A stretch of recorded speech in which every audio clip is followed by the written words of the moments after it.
안녕하세요. 8월 27일 화요일 매일의 묵상으로 여러분들과 함께하여 너무나 즐겁습니다. 오늘은 민수기 22장 5절에서 6절의 말씀을 가지고 발람이라는 인물을 한번 같이 보려고 합니다. 발람의 전략이라는 제목으로 오늘 같이 나눌 건데요. 함께 봉독하겠습니다.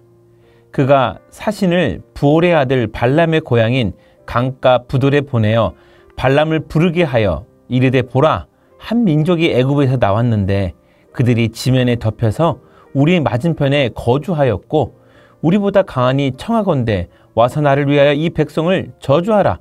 내가 혹 그들을 쳐서 이겨 이 땅에서 몰아내리라.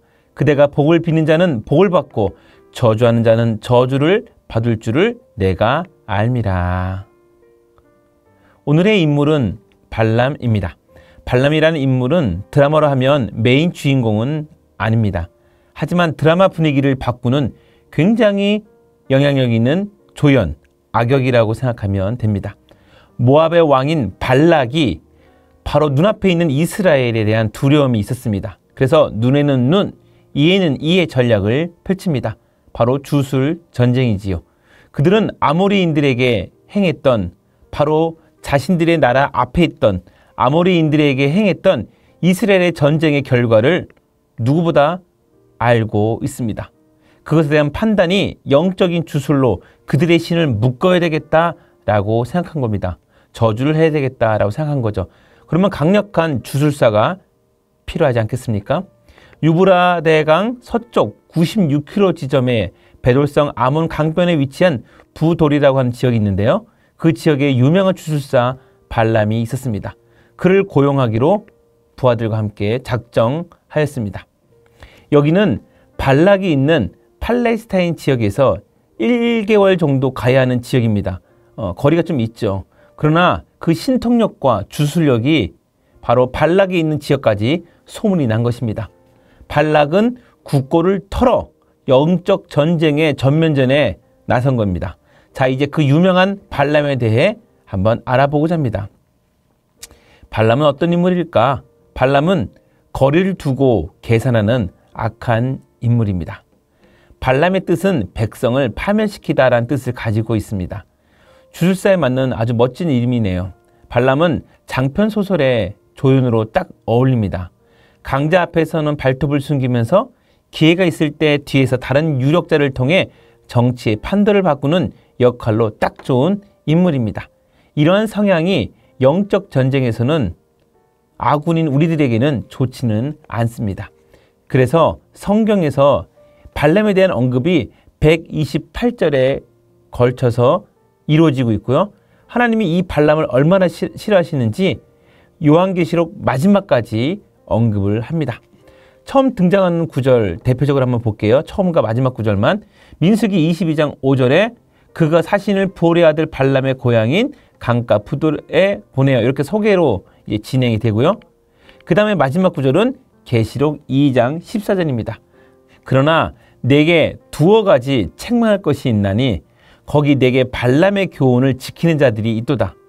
발람이 발락을 가르쳐 이스라엘 자손 앞에 걸림돌을 놓아 우상의 제물을 먹게 하였고 또 행음하게 하였느니라. 128절에 또 요한계시록까지 언급된 발람, 그는 대체 어떤 인물일까?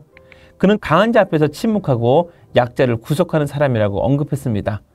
발람은 하나님 앞에서 자기가 어떻게 할 수 없음을 알았고 결국에는 3번의 억지로 수동적인 축복을 하고 발락과 발람이 헤어집니다. 그런데 민수기 24장 25절에 발람이 돌아간 것처럼 보입니다. 발람이 일어나 자기 곳으로 돌아가고 발락도 자기 길로 갔더라.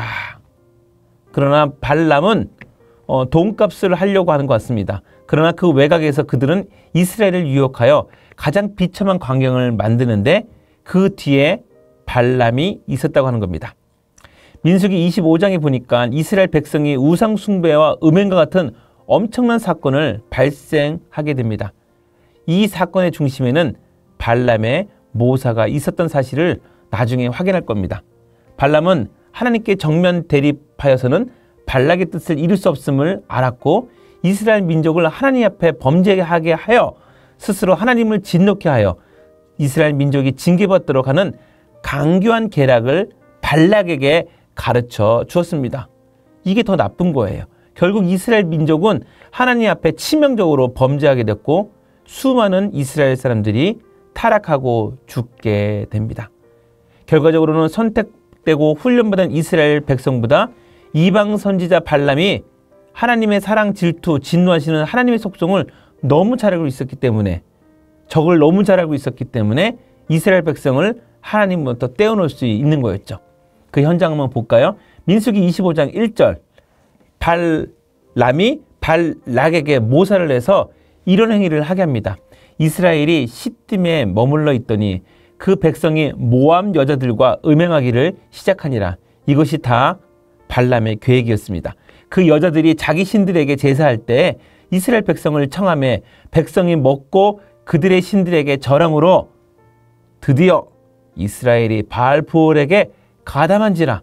여호와께서 이스라엘에게 진노하시니라. 민수기 31장 16절에 발람의 이야기를 얘기합니다.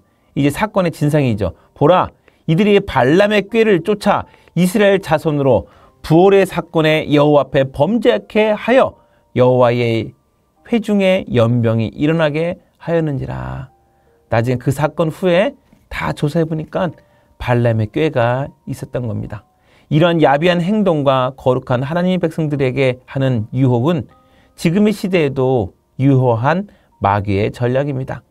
하나님께 대항하는 것은 사람의 본질이 아닙니다. 마귀의 본질입니다. 그래서 발람은 하나님을 잘 알고 있는 인물이었습니다. 이것이 치명적이었어요. 거짓 선지자 발람은 하나님의 뜻을 거역할 수 없다는 것을 알면서도 발락에게 강교하게 사주하여 이스라엘 백성이 우상 숭배하게 하고 행음하도록 합니다. 그래서 스스로 하나님의 진노를 얻게끔 하여 내분을 일으키는 거죠. 징계와 저주를 받도록 하게 하는 수법으로 이스라엘을 파멸의 길로 들어서게 합니다. 그때로부터 2400년이 지난 지금 현실에도 발람의 주인인 악한 영들의 전략은 각종 이단 종파를 통하여 하나님의 사람들을 유혹하며 우상을 숭배케 하여 망하게 하는 기본 술책으로 우리를 유혹하고 있는 것입니다. 발람에게 임했던 악한 영과 악한 지혜는 지금도 수많은 이단들과 여러 가지 나쁜 마귀의 정책 가운데 펼쳐지고 있는 것입니다. 그래서 바울은 골로새서 교회에 편지를 보낼 때 이렇게 얘기합니다. 그러므로 땅에 있는 지체를 죽이라. 곧 음란과 부정과 사욕과 악한 정욕과 탐심이니 탐심은 우상 숭배니라. 발람의 영향력이 여기까지 옵니다. 발람의 정신이 여기까지 온 겁니다. 발람의 사건으로 진노하셨던 그때의 감정은 그 사건 이후로 성경과 역사 속에 남아서 1500년이 지난 요한계시록의 버가마 교회에 기록되게 하셨고, 또한 그 사건 이후로 지금인 3500년이 지난 지금에도 발람은 더욱더 지능적이고 체계화된 전략으로 마귀를 통해서 우리들에게 접근하고 있다고 말씀이 얘기하고 있습니다. 지금도 발람의 정신은 우리의 옆에서 유혹의 영으로, 거짓의 영으로 존재하고 있다는 것을 명심하시기 바랍니다. 악의 모양은 강함으로 이기는 것이 아니라 성결로 이기는 것입니다.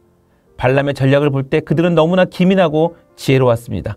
하나님이 무엇을 좋아하고 무엇을 싫어하는지를 알아서 우리도 그것과 정반대로 가도록 잘 유도합니다. 성경의 인물들의 시간이 성도님들에게 유익한 시간이 되었으면 좋겠습니다. 그리고 발람의 유혹은 근처에도 오지 않도록 함께 기도합시다. 악의 모양은 근처에도 안 가도록 해야겠습니다. 기도하겠습니다. 하나님 아버지, 악의 모양을 흉내도 내지 말라고 하심을 알고 있습니다. 발람은 뒤로 물러가는 척 하면서도 교모하게 이스라엘 백성들에게 치명타를 입힐 수 있는 악한 지혜가 있었습니다. 그것을 볼 수 있는 영적 분별력을 허락하여 주시옵소서. 경건의 모습만 있는 우리가 아닌 경건의 능력까지 소유하는 저희들이 될 수 있도록 도와 주시옵소서. 주의 백성들을 주께서 보호할 줄 믿사오며 예수님의 이름으로 기도하옵나이다. 아멘.